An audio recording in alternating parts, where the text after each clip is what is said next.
Excellencies, welcome to this high-level side event to commemorate the 25th anniversary of the East African Community. While we remain standing, we will have the anthems. Speaking English.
While we remain standing, I invite Mr. Jean-Baptiste Havugimana to lead us in prayer.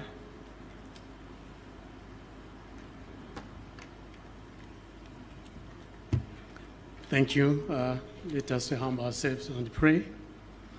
Almighty Lord, as we are gathered here today, we want to thank you for your mercies, the blessings and milestones achieved over the past 25 years. We humbly seek your guidance and blessings in this high-level side event. Lord, keep granting our leadership wisdom, and foresight as they reinforce this journey of regional cooperation and integration and commemorating 25-year journey of hard work and unity. May this commitment strengthen the bonds of cooperation and collaboration among the nations of the East African community, fostering peace, prosperity, development, and mutual understanding. In the name of the Almighty Lord we pray, amen. Excellencies, distinguished dignitaries, we may take our seats.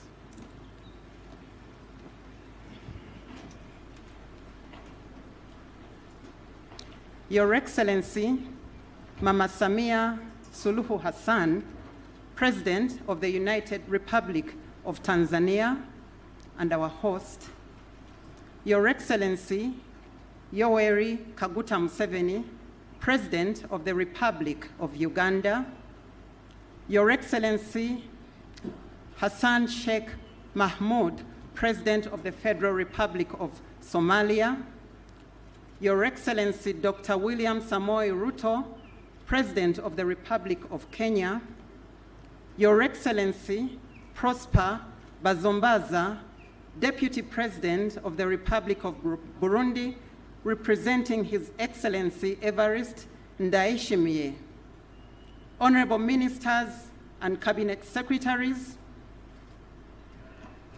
Heads of ESC organs,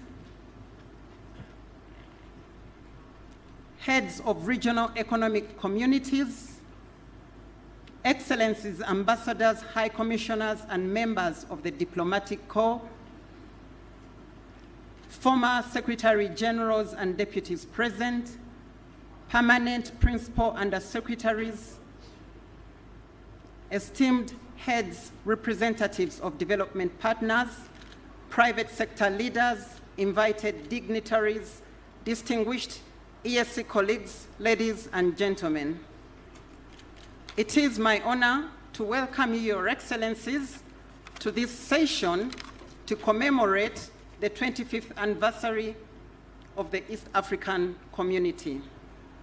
Your Excellencies, this morning we convened to discuss a number of issues pertaining to the journey of the East African Community. Your Excellencies, I will now invite Honorable Secretary General Veronica Nduva to present the outcomes from the session of this morning and to also lead an interactive session with their Excellencies thereafter. Honorable Secretary General, you're welcome.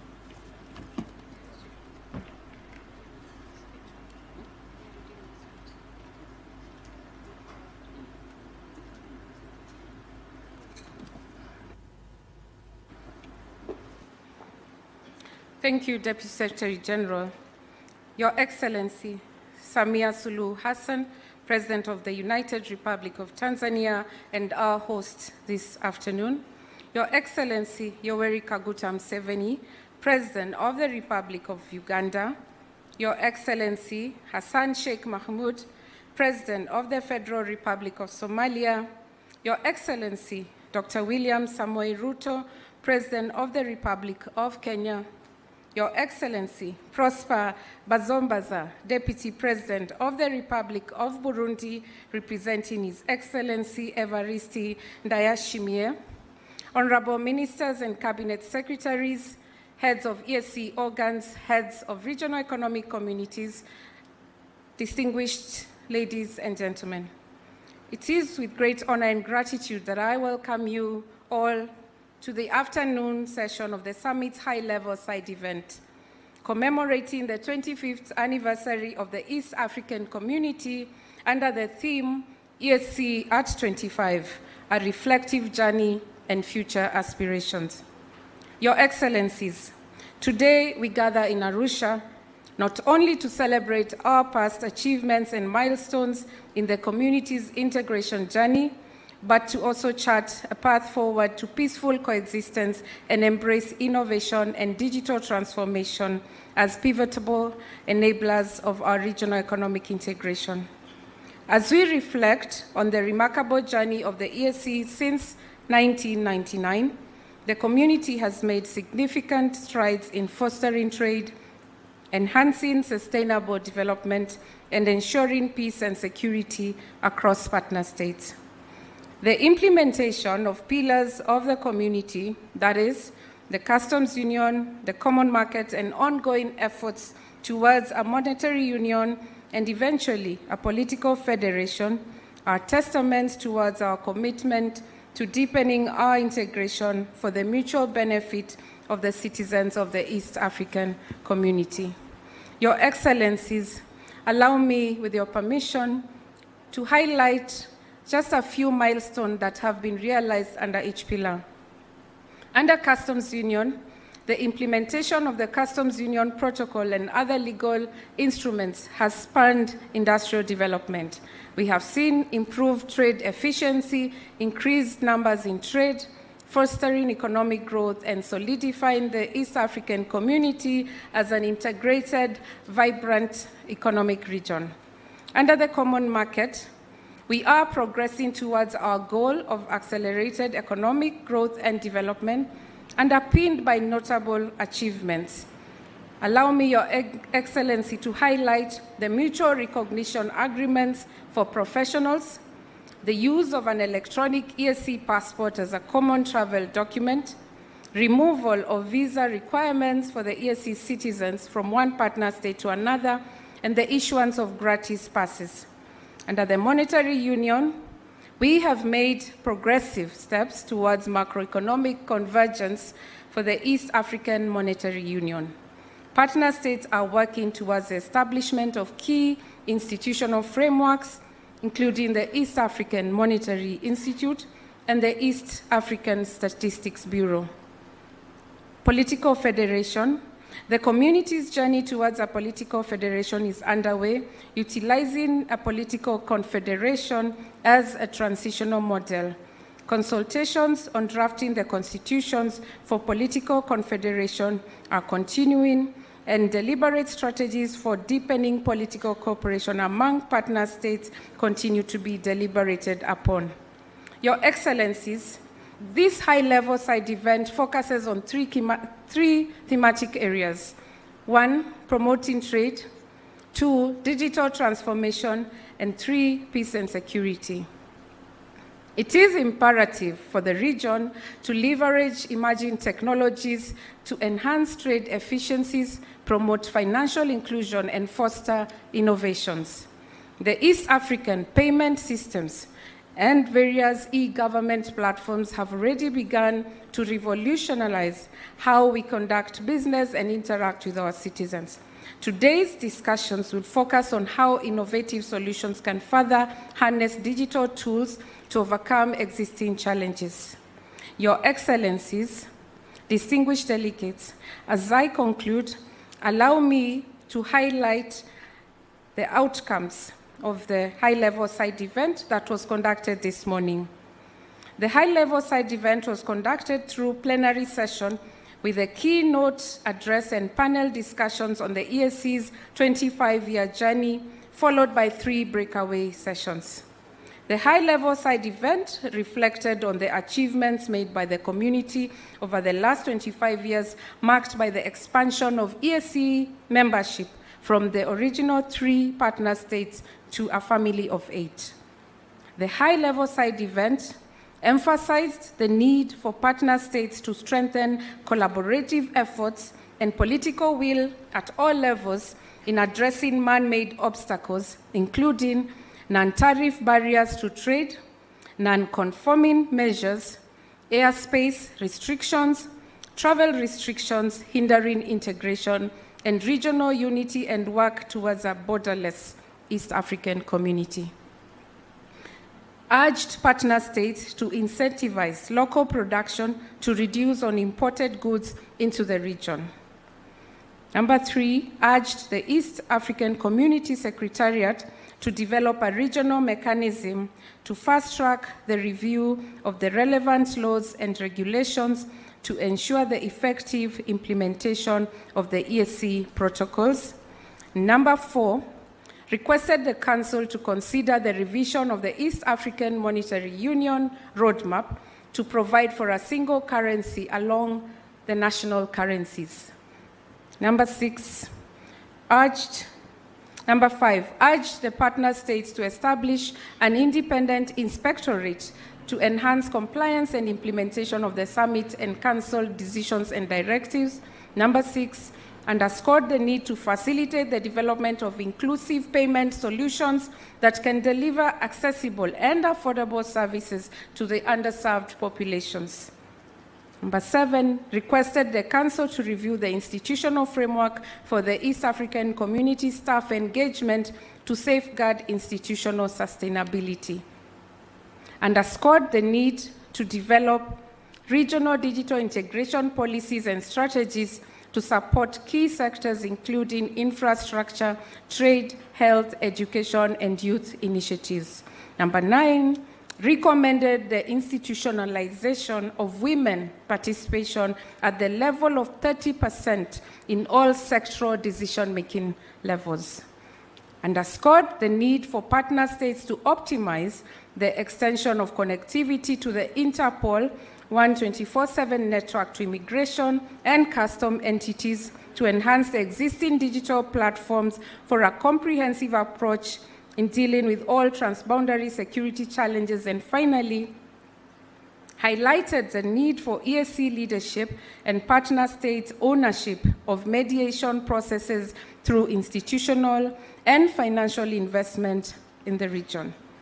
It is now my singular honor, Excellencies, and privilege to submit the outcomes of the high-level side event to commemorate the East African Community's 25th anniversary to the summit for consideration. Your Excellencies, I submit. I thank you. Asanteni sana.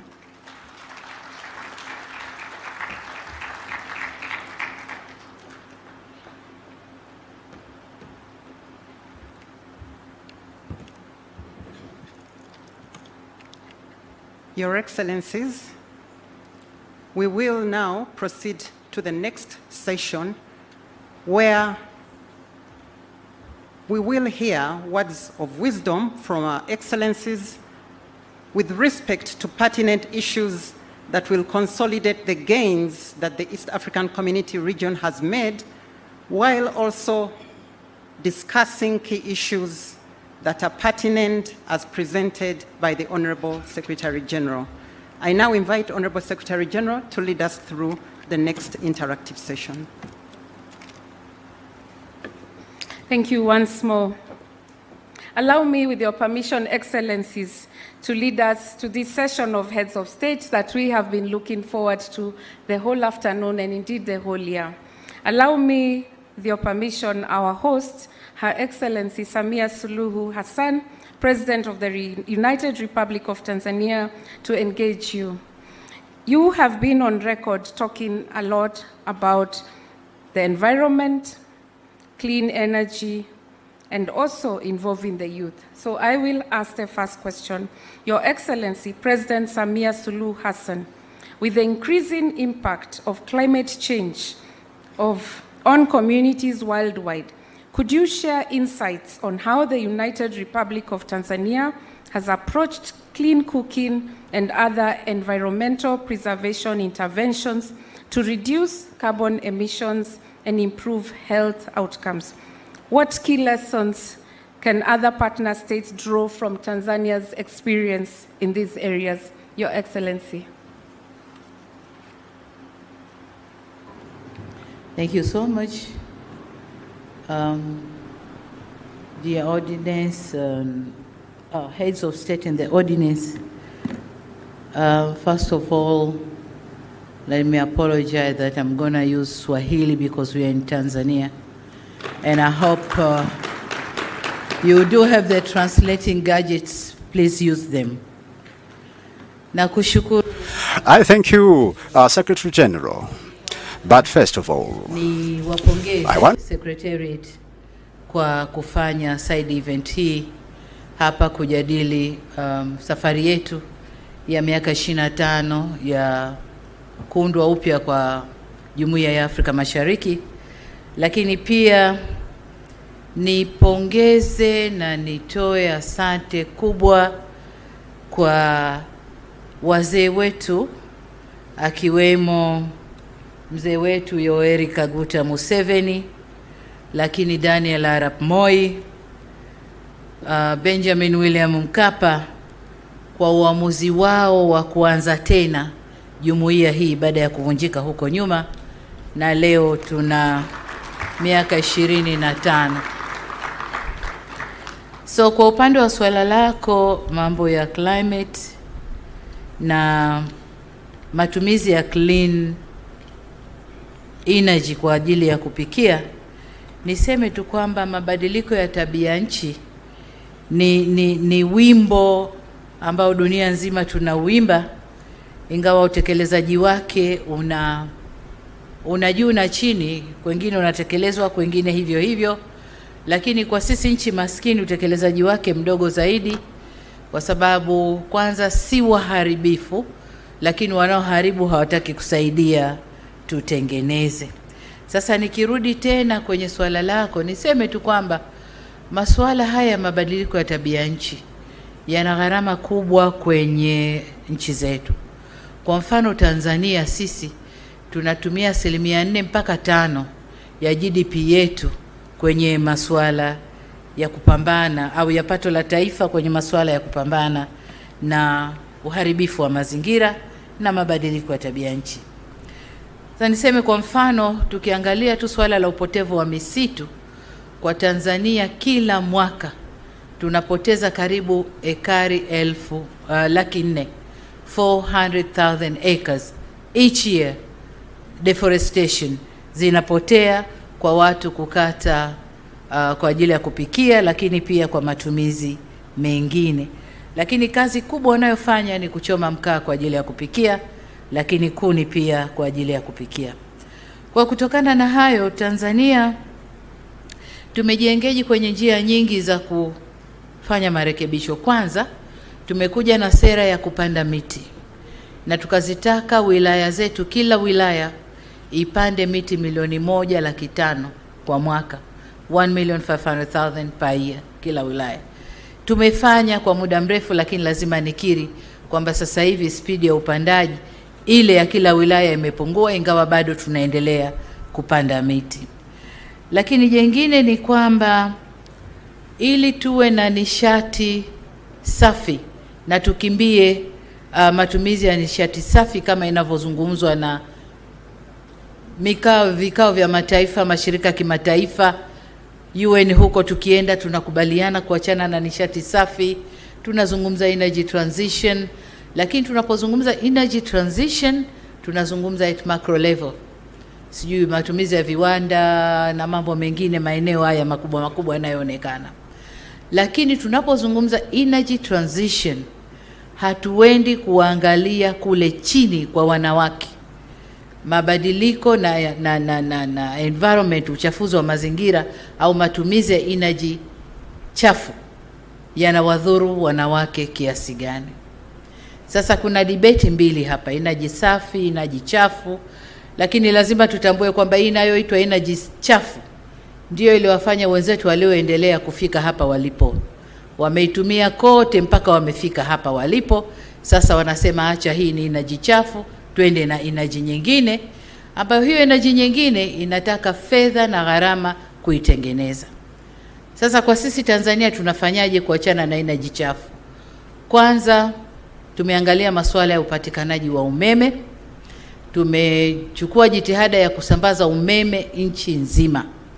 Nchi yetu ina vijiji karibu 12,300 na almost vijiji vyote vimepata umeme. Kazi tunayofanya sasa ni distribution, kwa sababu umeme kuingia kwenye kijiji haina maana kila mtu amepata. Kwa sasa ni connection, distribution ya umeme wenyewe, ili watu na hasa wanawake watumie umeme ule kwa kupikia, nishati safi ya kupikia. Lakini mbali na wanawake, vijana nao wanautumia umeme ule ambao ni nishati safi inayotokana na maji, inayotokana na sola. Wanatumia umeme ule kujiajiri. Sasa hivi wimbi la vijana kutoka vijijini kuja mjini limepungua, kwa sababu kule walipo wanapata yote ambayo mjini yanapatikana. Umeme ni kupata taarifa, umeme ni kila kitu walichokuwa kikifuata mjini wanakipata kule waliko sasa hivi. Kwa hiyo kwanza ni kusambaza umeme, lakini umeme wenyewe sasa tunautoa kwenye nishati inayokubalika. Kwanza tuna umeme wa gesi, ingawa mataifa yanapiga kelele kwamba hata hiyo gesi nayo tuache, lakini bado nadhani hata na wenyewe mataifa yaliyoendelea bado yanatumia gesi. Kwa hiyo niseme nusu ya umeme wa Tanzania unatokana na gesi, lakini pia maji. Tuna mabwawa kadhaa yanayo generate umeme, hydropower. Tuna dam kubwa ile ya Nyerere ambayo inatoa megawatts nyingi kama 2115, lakini tuna dams ndogo ndogo, schemes nyingine Rusumo kule, Ruhuji na maeneo mengine ambayo yanazalisha umeme, na wote wanaingia kwenye grid ya taifa, tunakuwa tunapata umeme safi. Lakini pia tuna mradi mkubwa wa umeme wa jua ambao umeanza kule Shinyanga, na umeme wa upepo ambao utaanza pale Singida. Kwa tumejipanga kwenye kugenerate nishati safi ili watu sasa, wananchi na wenyewe watumie nishati safi, waache kutumia mikaa na kuni, watumie umeme. Lakini pia kwa upande mwingine, Tanzania tumejaliwa mkaa wa mawe, charcoal, ambao baada ya kuchimba na kuuza, na tunauza huko tunakoambiwa ni nishati chafu, lakini tunawauzia charcoal kutoka Tanzania. Kwa hiyo baada ya kuwauzia, charcoal inaacha debris kubwa kule kwenye machimbo. Tumefanyia utafiti yale mabaki, kutoa gesi zile ambazo ziko harmful, na tumetengeneza brigades ambazo sasa wakina mama majumbani katika taasisi kubwa, lakini pia wakina mama wafanya biashara wanatumia hizo brigades ambazo hazina gesi ambazo zinaumiza, hazina harmful gases, ni nishati safi wanapikia. Kwa hiyo tumejitahidi hivyo, lakini lazima niseme kwamba katika swala la marekebisho ya mazingira, sisi kama community, nataka nimshukuru kakaangu Ruto kwamba alisimamia kwa kasi kubwa sana miaka miwili iliyopita mambo ya masuala dunia, lakini hasa alikuwa anatilia mkazo kwenye community yetu East Africa. Lakini nadhani jitihada zile ambazo wao wanafanya, si tunafanya, hazileti yale matarajio tunayo yatarajia. Kwa mfano Afrika peke yetu tunahitaji, au Tanzania peke yetu tunahitaji kama dola bilioni 19 katika kipindi cha miaka 5 kutoka mwaka tulionao mpaka 2030 kurekebisha hayo mambo ya mazingira. Lakini tunakwenda makopu 29, 30, 28, 27, hakuna pesa inatoka, na pesa ikitoka ni ndogo, na inakoelekezwa haikidhi haja ya kutatua yale matatizo ambayo tunayo. Lakini juzi tumetoka Baku COP29 ambapo Afrika iliweka presentation yake, na tukasema tunahitaji kama 1.3 trillion dollars, lakini kilichopatikana ni 300 billion dollars. Kwa niseme kwamba kwenye haya mambo ya mabadiliko ya tabia nchi, lazima sisi kama community tujifunge wenyewe. Lakini kubwa ni kushirikiana na private sector na taasisi nyingine ambazo hazina mambo ya siasa. Kwa mfano, ni muhimu kuimarisha ubia, kupata rasilimali mbadala badala ya zile tunazoziomba kwenye COP peke yake, tuimarishe ubia na mashirika mengine. Kwa mfano mwezi Januari mwakani 2025 tutakuwa na mkutano wa energy hapa Tanzania ambao tutashirikiana World Bank, African Development Bank, CC, lakini na mashirika mengine, Norway, serikali ya Norway na mashirika mengine, kuja kuhakikisha kwamba out of 700 million wa Afrika ambao hawajafikiwa na umeme, basi angalau ikifika mwaka 2030 wa Afrika 300 milioni wawe wamefikiwa na umeme. Na kwa hiyo tutakuwa tumepunguza gap kutoka 700, 300 wakipata umeme, tutahangaika na wale 400 waliobakia. Na ni matumaini yangu kwamba mkutano huu utakuja kuzaa matunda, kwa sababu umevuta watu wengi kuja na kusikiliza tunasemaje kwenye mkutano.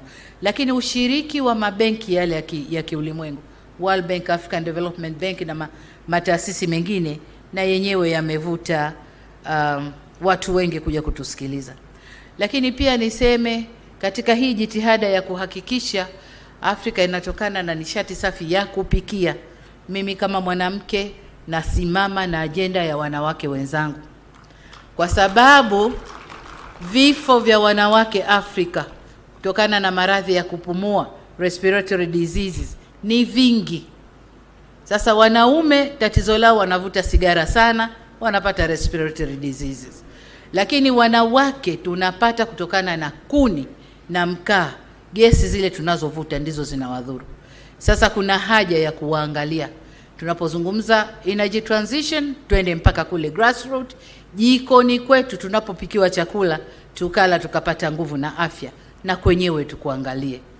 Kwa hiyo nadhani jitihada hizi zinakwenda kuvuta watu wengi ili tuweze kuondoa hili tatizo. Kwa ufupi, naweza nikasema SG kwamba kwa upande wa clean cooking, Tanzania kama nchi tunajitahidi kwenda na hiyo effort kuhakikisha by 2034 80% ya nyumba za Tanzania zitakuwa ziko kwenye clean cooking. Lakini kwa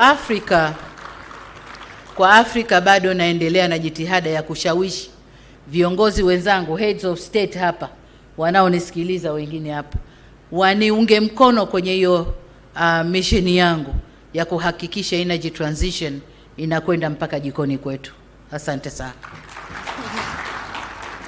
Na asante sana. Naomba basi tumpigie mama makofi kwa hayo mawaidha. Mheshimiwa Rais, tumeshukuru sana kwa hayo mawazo ambayo umetutolea kuhusu mabadiliko ya tabia nchi. Tumechukua masomo ya manufaa mno ambayo umetuambia ya kwamba ni muhimu kujumuisha washikadau wote ili tuweze kufaulu kwa malengo yetu. Tumeweza kusikia pia vile umesisitiza ya kwamba ni muhimu kusimama na ajenda ya wamama, na ningependa tupige tena kofi kwa hilo wazo.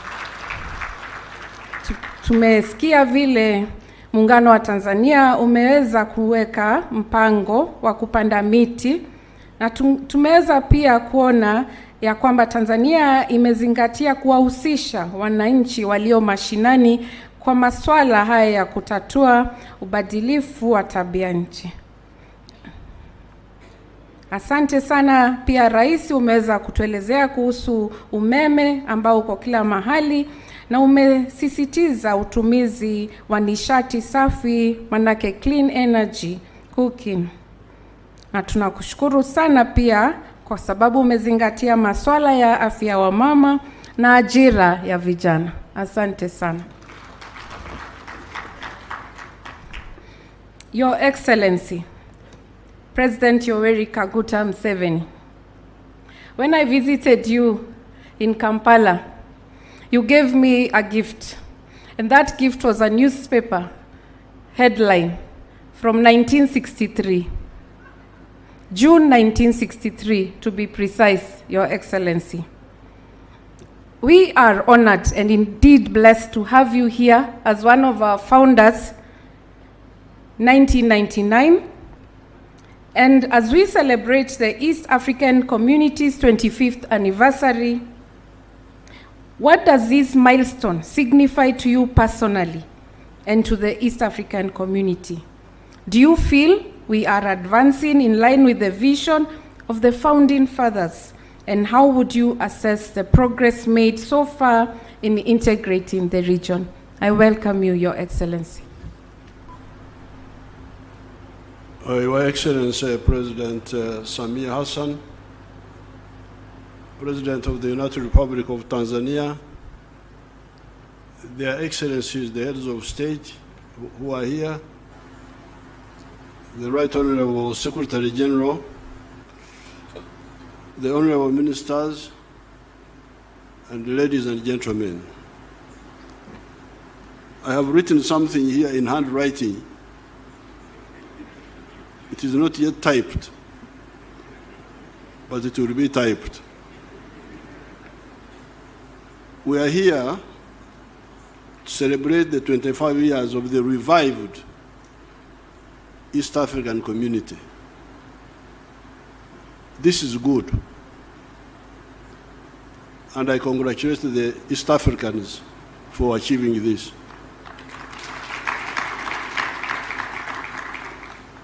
However, I propose that we also celebrate the more than 1,000 years of trade connectedness of this area. Because when we talk of, I was actually thinking what to tell you people, but then God told me that I should tell you this. Because when you say East African Community, 1999, but we have been here for more than 1,000 years. So I would like you, the leaders, the intellectuals, to really broaden your thinking.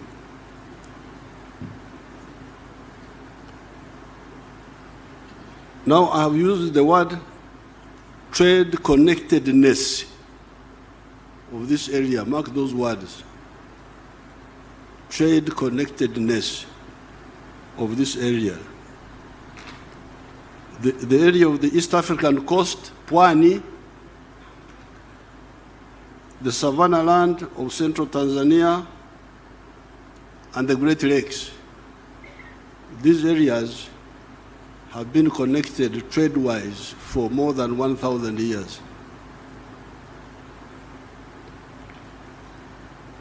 How do we know the connectedness in trade of these areas? How do we know? What evidence do I have? There are earthworks, trenches in the Zimbabwe district of Uganda, known as 𝒓𝒊𝒈𝒉𝒕🔂. There were ancient earthworks like fortifications in Uganda. They are called 𝒓𝒊𝒈𝒉𝒕🔂.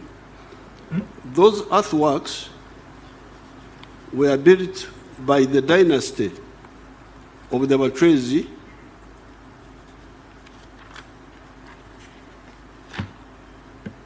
that had united a big chunk of that area for a number of centuries. There was a dynasty which united our area there for a number of centuries. The archaeologists did some excavations and found 𝒂𝒂𝒔𝒂𝒇𝒊. 𝒂𝒂𝒔𝒂𝒇𝒊 in our local language, in Swahili, I think you would say ushanga. Nadhani mnaziita ushanga. Ushanga meaning glass beads. Glass beads. They found cattle bones and engusio. Engusio are the broken pottery pieces of broken clay pots. There are also nearby mounds of ancient cow dung, what we call a mungu in our language, the ancient cow dung heaps.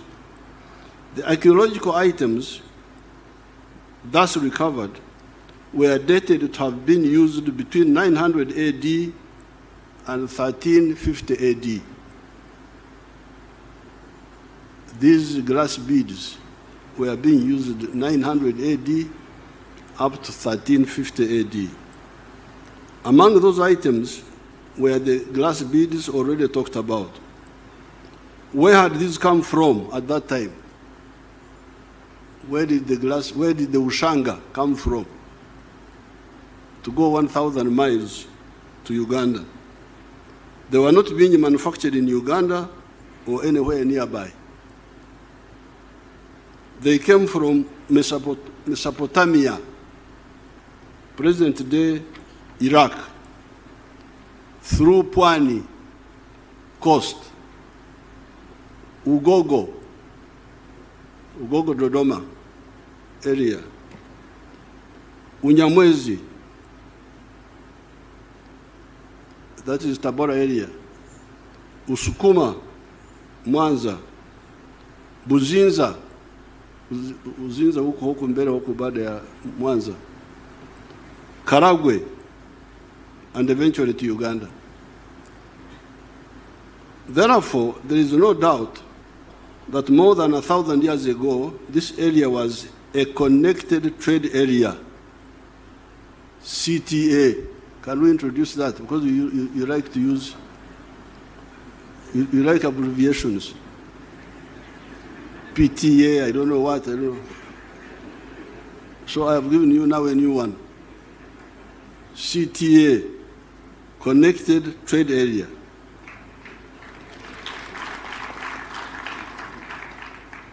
Mark you, Your Excellencies, I'm not using the words free trade area. I will come to that also. FTA. This was not an FTA, it was not a free trade area, but it was a connected trade area. This is because it was not yet a free trade area. It was not an FTA. This is because some of the greedy chiefs along the trade routes were extorting what they were calling hongo. Hongo, I knew hongo to be like bribery, but when I read the literature, it seems as if they were talking about customs, about taxes. When I say hongo, you can, of course here I'm being guided by Huntington Speak and Stanley. They are the ones who wrote about this, so I don't know, they were using the word hongo. Hongo meaning like tax, or for him they wrote hongo. Hongo, they say hongo, but what they meant was tax. So these chiefs, some of them were extorting a lot of money from the traders, excessively taxing the traders. There was a notorious chief in Buzinza, known as what I came to understand as Ruswarura. When you read, I think it is Speak, Understand, they write Saurora, but it didn't, they were mispronouncing the name. But when I asked one of the IARA members from Buzinza, there was an old man in the past, he told me that the name of this chief was Ruswarura of the Buzinza, was very famous for extorting money, extorting gifts from traders.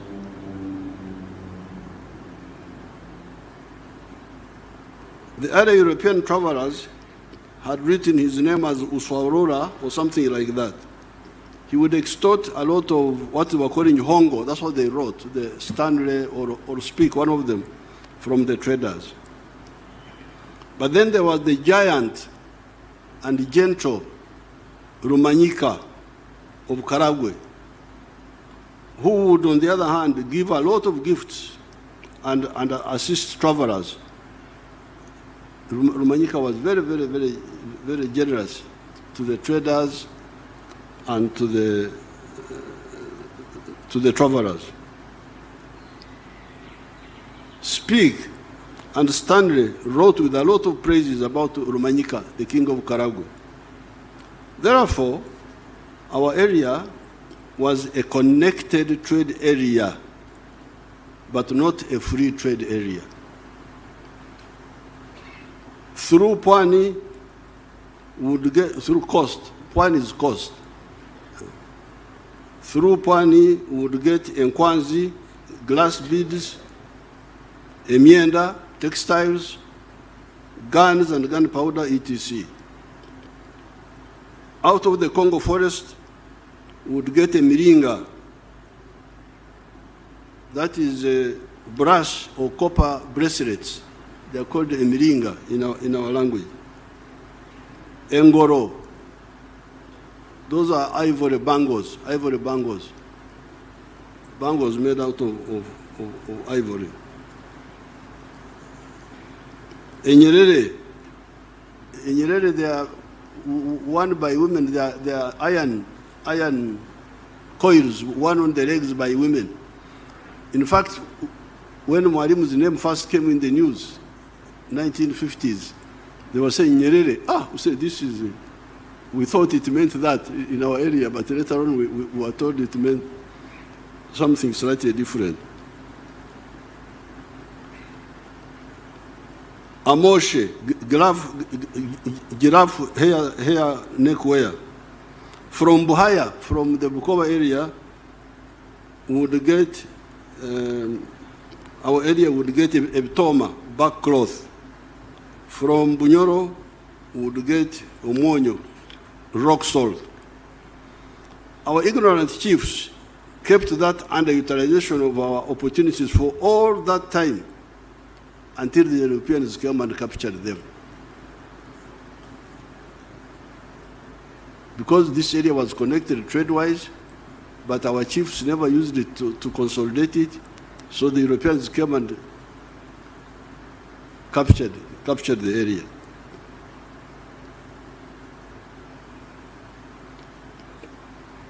Now the Europeans first came to the East African coast in the persons of Vasco da Gama in 1498.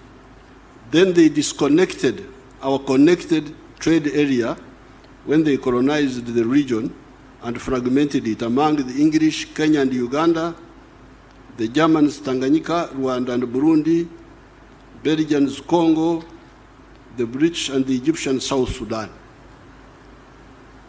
So when these foreigners came, because of our internal weaknesses, now what was a CTA became a DTA, a disconnected trade area.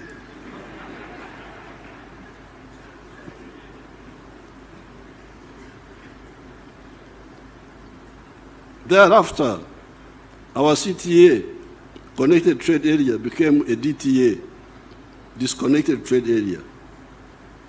This was the fault of the chiefs. This definitely was the fault of our chiefs. Vasco da Gama came here in 1498. That is when the first white man came to the East African coast, signaling a possible new danger to us. That's how they were called Wazungu. Because I think they were asked, what are you looking for? Tunazunguka.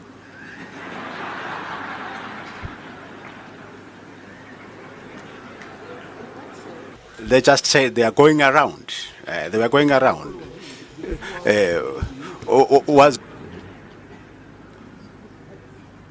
Now, Vasco da Gama came here in 1498. The Berlin Congress that partitioned Africa into colonies took place in 1884-85. This is a whole 386 years of our wonderful chiefs watching the danger coming and doing nothing about it.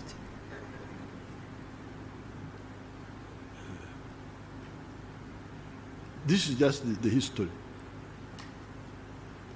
It is therefore most commendable that our leaders, Mzee Jomo Kenyatta, Mwalimu Julius Nyerere, and Dr. Obote, as soon as we got out of the nightmare of colonialism, took the bold step of the decision to form the Political Federation of East Africa on the 3rd of June, 1963, which is what my daughter, the Secretary General, was talking about. I have already given Her Excellency that picture, and I've also given to His Excellency Ruto. I've given all the presidents, even President Kagame, I gave him the picture, that picture of the 3rd of June, 1963. But now I have some copies. I want to give to Secretary General again, and to Yara, and to Secretariat. I don't know whether they are the same secretaries.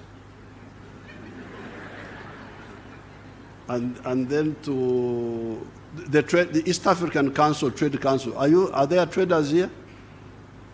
Oh, okay. Bring my pictures.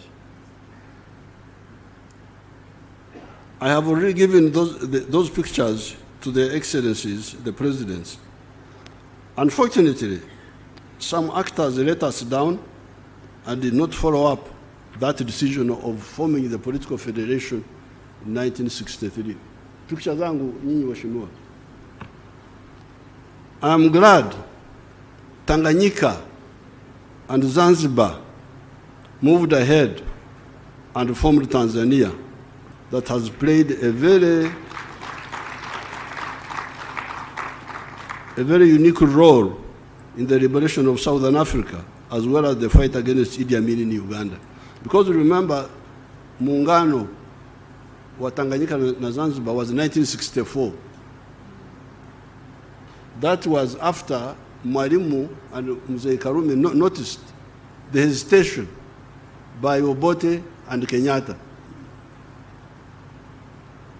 That's how Mwalimu and Sheikh Abedi Karume said, wacha tuende mbele sisi. Because in the 1963 meeting, Zanzibaris were not yet independent.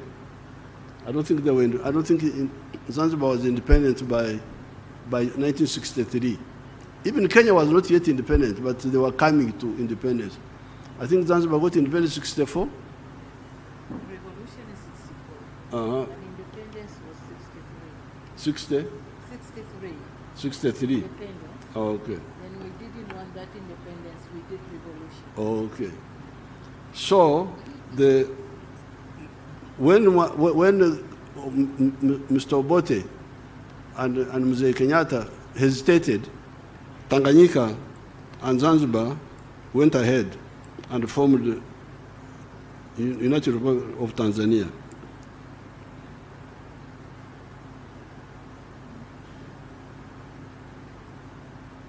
As I said in Soroti the other day, we were in Soroti on another occasion, if that decision had been implemented, the one of 1963, there would have been no problem of Idi Amin in Uganda. Possibly the problems of Rwanda and Burundi could have been solved earlier and with less loss of blood, of life.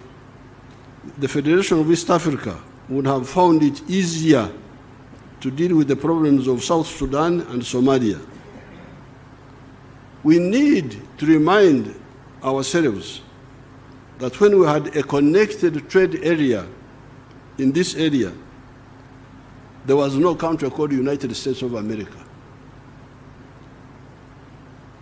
When we had the connected trade area here, when I could trade from coast to Uganda, there was no United States of America.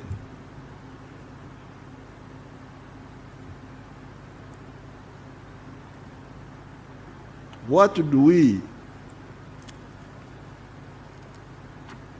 we say about these ancient societies of ours sitting around for the last 600 years and watching foreigners taking slaves from Africa, building strength until they were strong enough to either to enter the interior of Africa and colonize it? What do we say? Anyway, when we had opportunity to play a role, we did the necessary.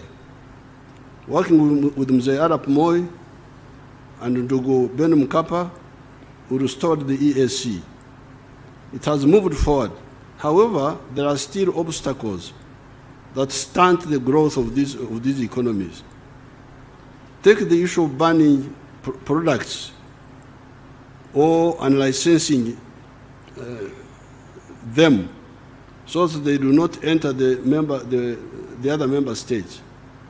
You hear people saying that country X has a bumper crop this year and will therefore not allow products from the other countries to enter that market. What then happens is that producers of that product migrate to other enterprises and forget about the unlicensed product. 2 years down the road, you hear that there is a shortage in the same country X, and they want to buy the product. By that time, the product is no longer being produced in the country that was blocked. Even if Uganda is producing a lot of maize, for instance, we have never banned maize products from other East African countries. If we are producing maize, if we have a bumper crop, let other maize also come, and the Ugandans buy whatever is cheaper or better. Instead of saying, this year come, next year don't come, then what happens? I leave that business and do something else if there is no sufficient market. We have a lot of milk products. However, we have never banned milk products from other countries. The Ugandans, some of the Ugandans there, wanted me to ban Tanzanian rice. That mpunga wa Tanzania unaua walimaji wa mpunga wa Uganda. I said, if they are dying, they are dying easily. So if they are dying, let them die and we get more fit rice growers from Tanzania. I could not agree because there are 4 mistakes there. Number one, I am forcing Ugandans to buy more expensive rice of the inefficient Ugandan rice growers. That's mistake number one. Number two, I am undermining the Tanzanian rice grower because if he's efficient, we should all encourage him so that he grows. But if we deny him the market by administrative means, then we are undermining him. Number three, I am also kulemaza. Kulemaza is our local word meaning to cripple my own rice growers. Because if you give them this artificial protection, they will never be efficient. Let them be efficient and compete with the Tanzanians. Why do you protect the inefficient? But number four, then if I ban Tanzanian rice, Tanzania 𝒓𝒊𝒂𝒂, ban also something from me. Come on, Mom, I can't be part of that historical mistake. So I said, no, if you can't compete with rice, leave rice and do rice in chakula ya Wahindi na watu na Wachina na watu wengine. Lima mhogo, which you can do better.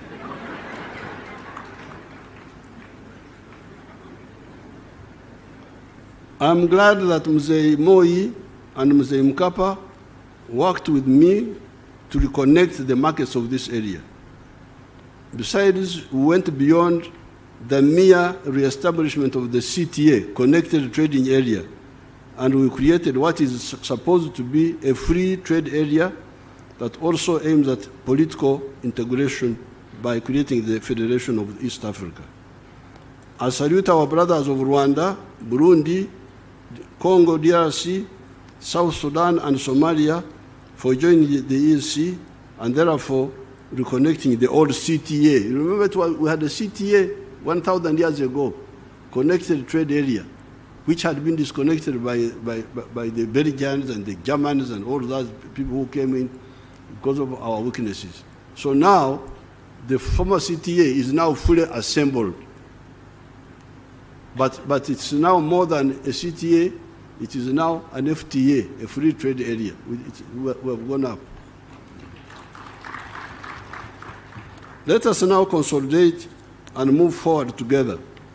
We, the Pan-Africanists, insist on the economic integration of the whole continent of Africa, and in some cases, the political integration of some parts of Africa, such as East Africa, because of the 3 historic missions we distilled from the beginning. These are prosperity for African people through creating an integrated market that is large enough to buy sustainably goods and services produced or provided by the African wealth creators and workers. You see, when we talk of integration, it's not an emotional thing. It's not that I want to be with the Kenyans, I want to be with the Tanzanians, I'm dying to be with this one. No. You need it for your wealth creators. If your wealth creators produce a good or a service, who will buy that good and service sustainably and on a big scale? The good thing is that Africans are asleep. Kulala naye ni vizuri. Because when you are asleep, you don't know where the danger is. A snake can enter your house and kill you, and you will die peacefully because you don't know. But when you wake up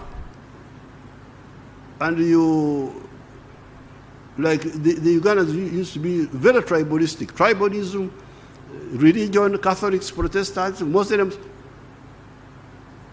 Now, when we have been fighting with them, they are woken up a bit now.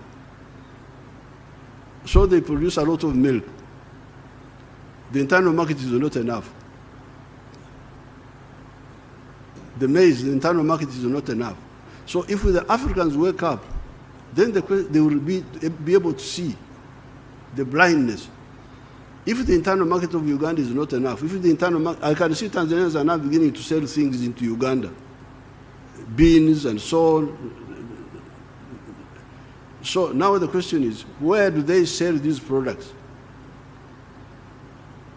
Because there are examples in the world, like the United States and Latin America. Latin America has got more Maria City, more natural resources. Mito, Misitu, Madini. Latin America is very rich. I think it could be richer than the United States in terms of natural resources. But you see the poverty in Latin America. What is the problem? Wako na mali asili ya ajabu, lakini ni maskini ajabu.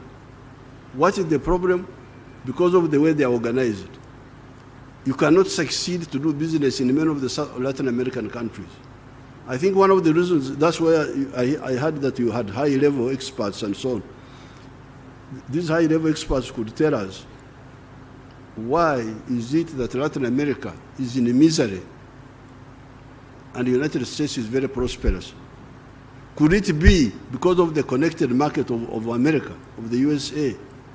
The fact that the founders of the USA created a big space for wealth creators. If I produce a good or a service, I have got enough buyers to buy it, and I can expand and produce more. Could it be that? Let's get an answer from the experts. So, reason number one why we support Pan-Africanism is that it will solve the problem of prosperity for our people by creating a big market for them where they can sell what they produce without limit. Now, the second one is that strategic security, to guard us against all threats from wherever. You hear that the Americans have gone to the moon. The Chinese have gone to the moon.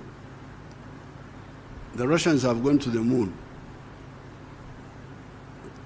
Recently, the Indians went to the moon. The Africans are here.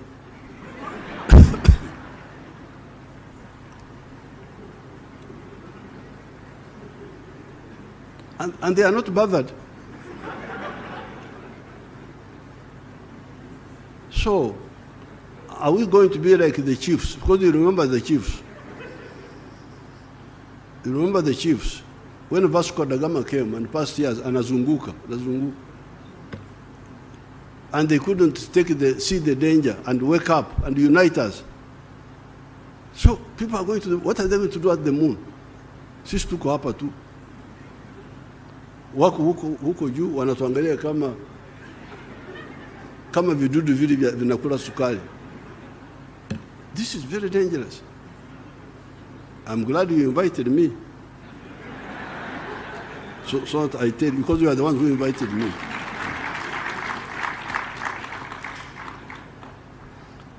So integration is about the 2 points. Prosperity for our people. Where will this prosperity come from?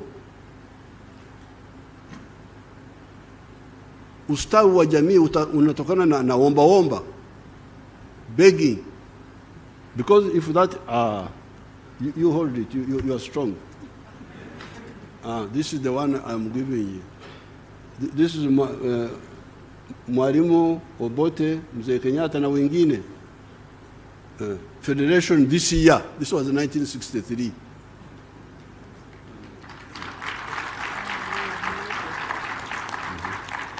So one is for you again.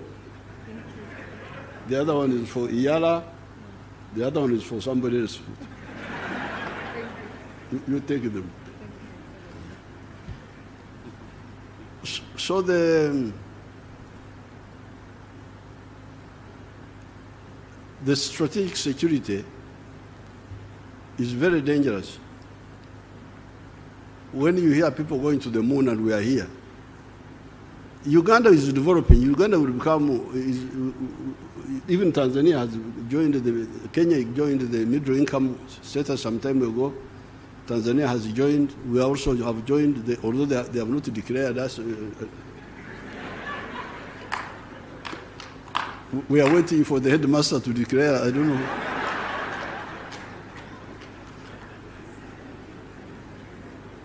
But we are developing.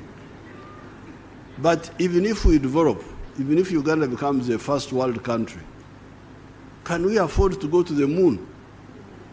Can we afford? Why hasn't UK gone to the moon? They are here with us. UK, France, wako hapa na sisi. Wahindi wamekwenda kwenye mwezi, wamekuja, lakini the other fellows are here with us. So there is something about size. You need size to be able to do certain things. And in order to achieve this, so the first, why we insist on Pan-Africanism, number one, prosperity for our people. But number two, strategic security, to be able to guard ourselves against all these adventurers. And using the undugu that God gave us. We are lucky. All these people we are talking about are either similar or the same. And in the case of East Africa, we have got even Swahili, which is a common language. The other day, I gave a speech briefly elaborating on each of these in Soroti, not to mention the many other documents in which I have discussed these issues. My speech in Soroti is annexed to this short statement. They will type it. What I want to highlight on this occasion is the question: why should this ancient connected trade area of more than 1,000 years of similar or linked people be lagging behind countries that do not even exist when this CTA was 1,600 years old? Because by the time the Karambas went to America, 1492, our CTA had been here for 600 years or more. Our connected trade area, this area we are talking about. The Kenya side, the connection was not so much because of the Maasai. The Maasai were stopping trade from the coast. But here, we had this ancient connectivity. Maybe the other question would be, who would lose if this ancient land of our peoples that has been connected trade-wise for more than 1,000 years was to integrate family, both economically and even politically? I thank everybody.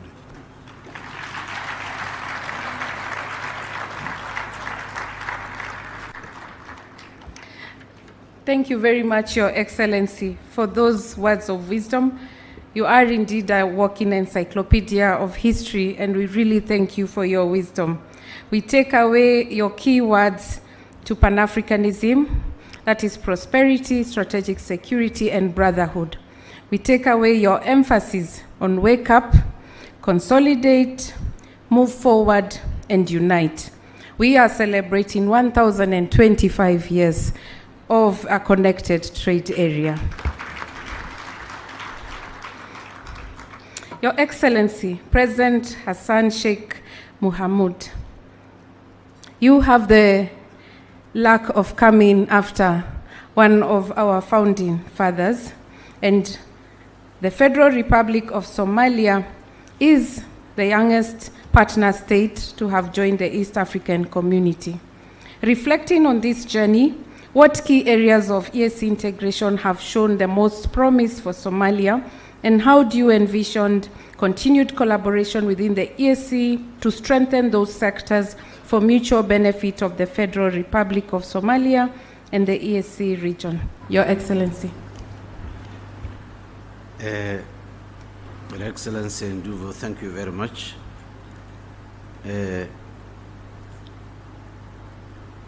Somalia's membership in the East African community has been a milestone in our quest for regional integration and development.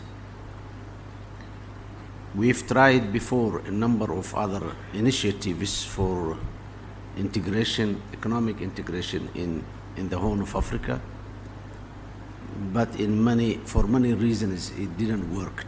So we decided that instead of initiating and establishing new initiatives, why don't we join an existing and a successful integration that has already been proven useful to the people who already pursued. So for almost 10 years, Somalia was pursuing to join the East Africa community, but for situations that were out of our control was hindering Somalia to join. Fortunately, it happened a year ago. We have identified several promising areas of the collaboration, which we are very much interested and very much envisioned to do. Trade and economic integration. Somali community is a business-oriented community, entrepreneurs, risk takers. So we decided to lead our people to be part of the bigger family of the greater region of East Africa.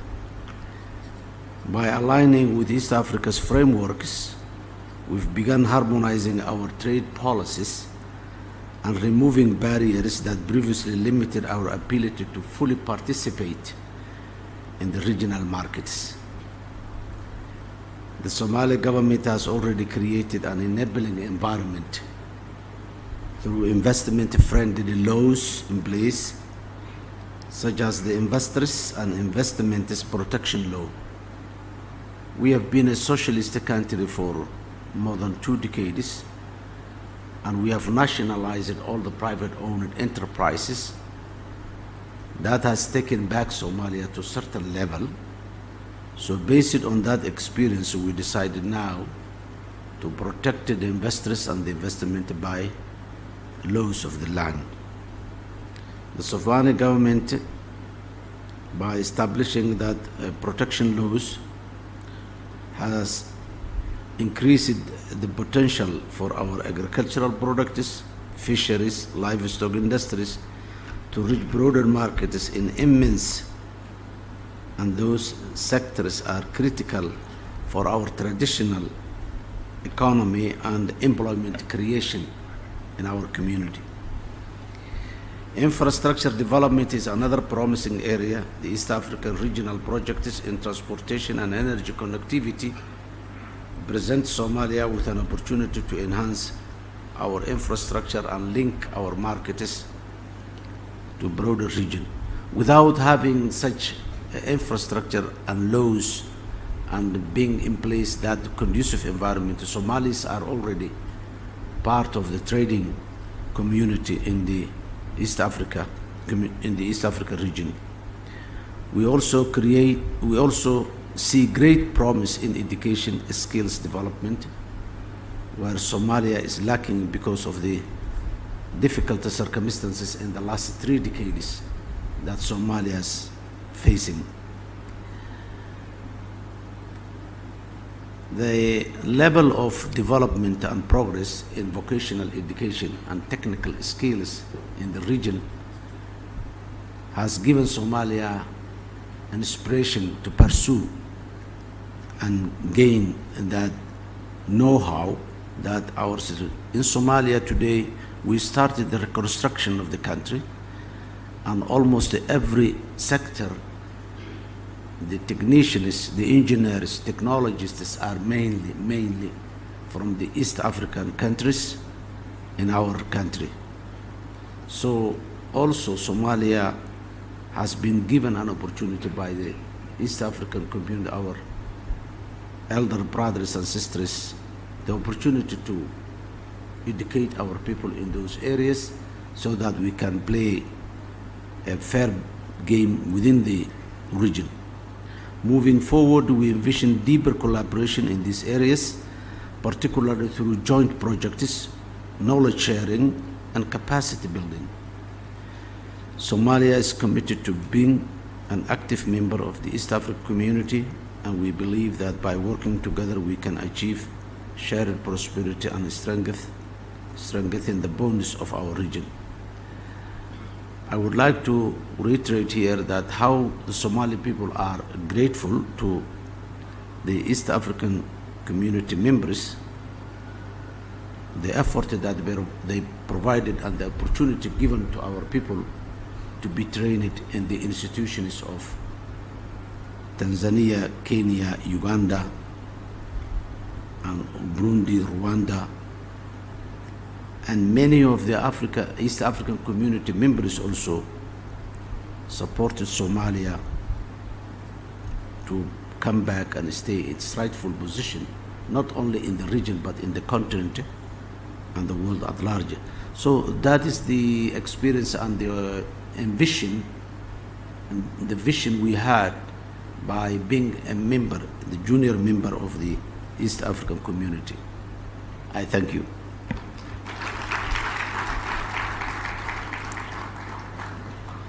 Thank you very much, Your Excellency, for your very clear areas of focus and your very key areas of prioritization. The investment-friendly laws, infrastructure development, promoting trade. We are all a witness as a community of the presence of Somali traders in the East African community. We are also grateful that despite the delay, the Federal Republic of Somalia is now part of the community. Your Excellency, President Dr. William Samoei Ruto, the Republic of Kenya has recently taken on significant roles, serving as a Vice Chairperson of COMESA, leading the Tumaini Initiative for mediation in South Sudan, and supporting stability efforts under the UN in Haiti. Given Kenya's long-standing commitment to peace and security, how do you envision leveraging this leadership to foster sustainable peace across East Africa? How critical is peace and security for enhancing trade and economic growth in the region? Your Excellency.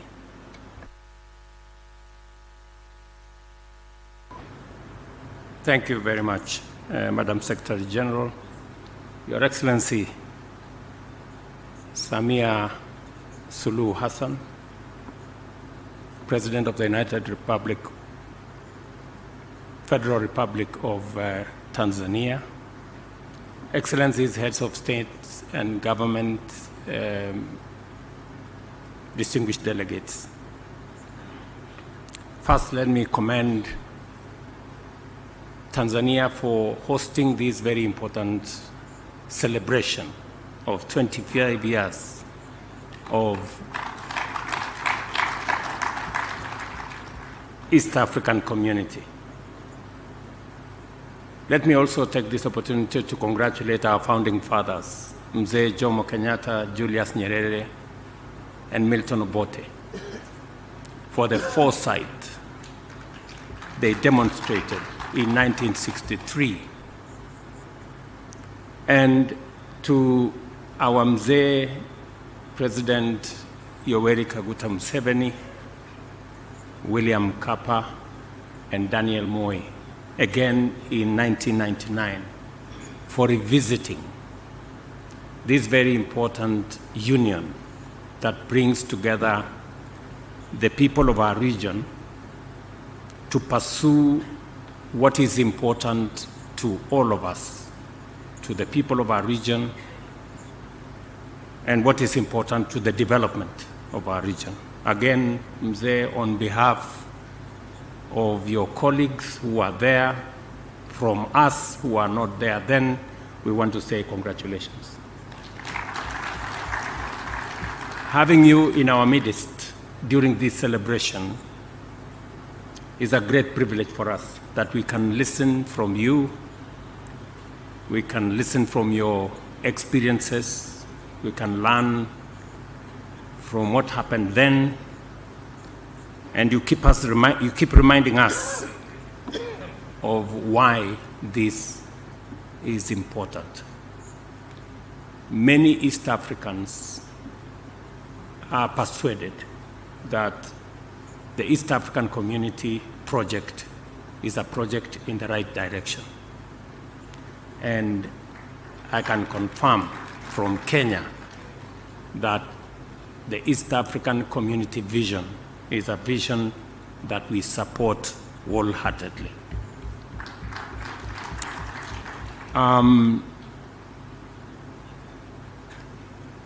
The treaty, the East African Treaty, brings us closer and deepens our social, economic, cultural, and political integration and the working together of us. And when a survey was done in 2007, 2008, it was overwhelming that the people of East Africa supported the East African Community.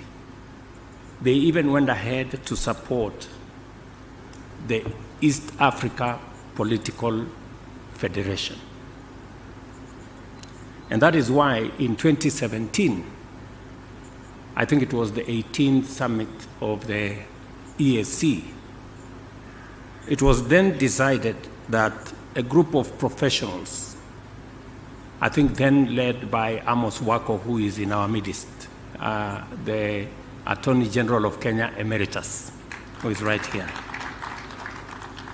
to begin the journey to think about how we can harness this East African community from where we were, the journey towards a customs union, moving into a common market that we are working on, and all our ministers today are working in concert to make sure that we consolidate this market, moving into a monetary union, and eventually into what now we are working on, into a political confederation on our way to a political federation. I must commend Burundi, Uganda, and Kenya, who have already undertaken public consultations on the Confederation, and also to commend Rwanda, Tanzania, and South Sudan for having already set dates for political consultations to achieve what Mzee Museveni has said. And it is my considered view that the East African community, being the foremost economic community in Africa, of all regional economic communities, East Africa community is the most progressive. Today, our intra-trade within EAC is between 25 and 28%. That is the highest of any community in Africa. We are actually the trailblazers. This is also the community that has institutions that are working. We have a Pan-African, we have a East African Parliament, IALA, that is working. We have an East African Court of Justice that is working. And these institutions are the building blocks towards a viable entity that can support the progress of our region. Today, in the inter-trade between all our countries, Kenya was the leading country in terms of goods and services that we trade in East Africa. Today, Tanzania has overtaken Kenya, and I must commend Tanzania for the progress they are making, that the numbers are growing of trade between our countries. And as the numbers grow, different countries are selling more, different products, different services within our common market. It is what it is, and that is why we must work on this consistently together. President Museven has said that we are not in this community because we love one another. It's good to love one another. It's a good thing. But we are in this because we have common interests. Our interests converge. If we have to prosper, we need a big enough market for our producers, for our manufacturers, for our business people to trade and to invest. It is good for business people in Tanzania. It is good for business people in Rwanda. It's good for business people in every country that we have a bigger market. And it's a market that has no barriers. You told us, Mzee, that this is also important because of what you have called strategic security. And that takes me to the question that I have been asked by the Secretary General, the security of our region. We all know that it is not possible to invest or to attract investment. It is not possible to do business. It is not possible to invest unless there is peace, security, and stability. It's not possible. And that is why it is and must be our collective effort to keep our region peaceful and to invest in the security and stability of our region. It is the reason why Kenya is invested in working with South Sudan at the request of President Salva Kiir, when he requested me to provide a forum and a platform and a mechanism for the people of South Sudan to talk amongst themselves. Kenya was ready and willing and available to do that. And there is tremendous progress that has been made in the discussions between the different actors in South Sudan. We intend to conclude this in a couple of months so that South Sudan can continue to do what they must do as a country, go into elections, unify the country, and play its rightful place in the East African community. It is also the reason that between President Museveni, myself, my brother Hassan Sheikh, and the Prime Minister Abiy, we are planning to have a meeting to also reduce the tensions that currently are in the Horn of Africa. Because the security of Somalia, the stability of Somalia, contributes significantly to the stability of our region and the environment for investors and business people and entrepreneurs to thrive. In the same spirit, the process in DRC, which EAC has been involved in, and we welcome the suggestion by DRC to unify the two processes, the Luanda process and the Nairobi